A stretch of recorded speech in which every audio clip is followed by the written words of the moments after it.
Behind the scenes, is it safe to say, within the hip-hop music industry, it's male-dominated? Behind the scenes, not in front. In front, that's the rappers. But behind, I'm talking about management, promoters, DJs, videographers, engineers, A&Rs, record label executives. Yo, I'm going to honestly answer this question with you because for the past couple of weeks I've been realizing, in months, mind you, females are becoming dominant in every aspect when it comes to this entrepreneurship, when it comes to this music business, when it comes to excellence, period. We are really dominating right now. My producer I'm about to link with after this is a female. Like, a couple of PRs that I've met are females. Host females, you understand what I'm saying? A&Rs now are becoming females. All the interns that are new, that are coming in, that are supposed to be A&Rs and the PRs, they're all females. Like, it's becoming like a bunch of females all over the place. It's of course regular that we're gonna see a bunch of males all over the place. It's like I said before, this stuff is like a lot of guys, but the girls are coming up. DJs too, bunch of everything going on. They are coming up in your opinion, but currently, is it male-dominated? Behind the scenes, not in front of the camera, behind the scenes. I guess, pretty much. Yeah. How easy or hard has it been for you to maneuver in that male-dominatedness? Oh my God. Every girl feels the pain of having to maneuver in the male dominantness, okay? Because guys are different. Everyone is just, this stuff is different. Like, when you're a girl, it's a certain way you gotta hold yourself. Like, you gotta be stern, but not rude. But you gotta be professional, but not disrespectful. You know what I mean? But you still gotta be nice, but you can't be too nice.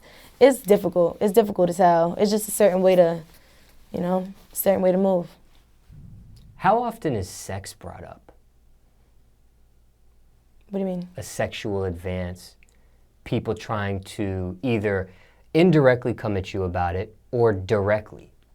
So directly is somebody that's straight up and down with you. Hey, this is what you're trying to do. This is what I'm trying to do.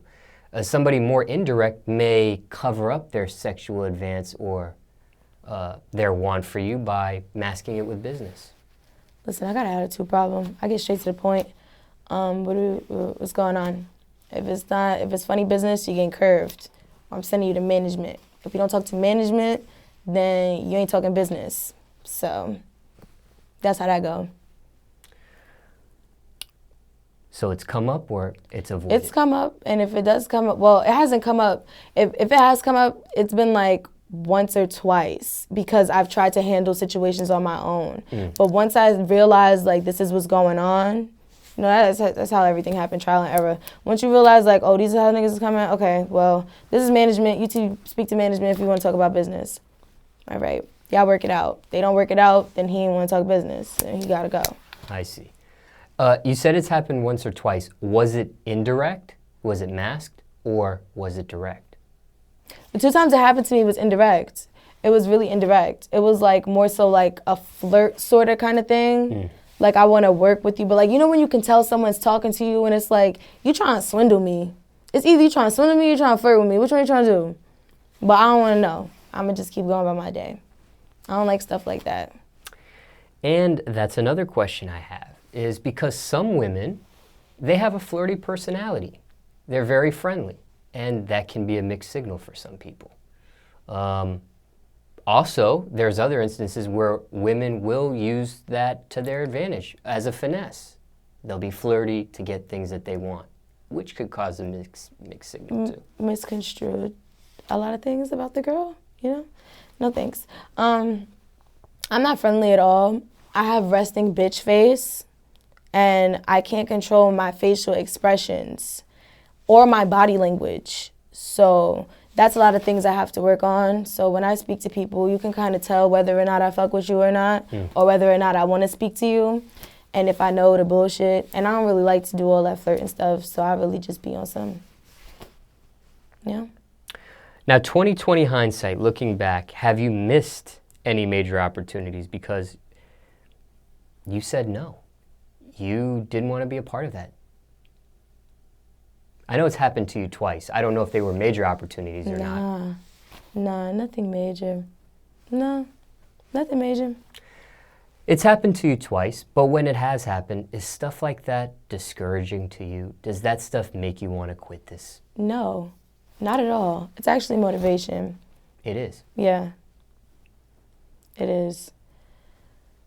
Now, aside from, I guess there's two ways of looking at this, right? When sex is brought up. Sometimes it's, I'm sure you've heard this phrase, oh, so-and-so, they're effing for tracks, right? Somebody will say, so-and-so's effing for tracks, right? They're having sex for business, or there's a business proposition.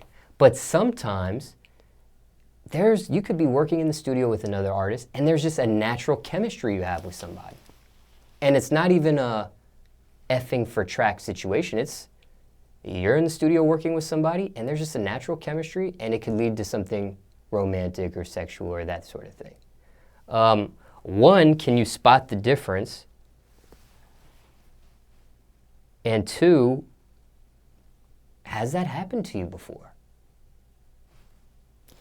You can spot the difference between whether someone fucking for tracks and whether someone naturally got chemistry with somebody. You could tell by the way they interact with somebody. You understand what I'm saying? No. I have never fucked for tracks, and I have never had personal chemistry with a creative. Not my vibe, you know? Do you try to avoid that on purpose? Like, just Yes. keep it all business? Yes, Okay. yes. And it's mostly because, like, boys, period, like relationships, period, is kind of like a focus, like it just kind of gets you off track.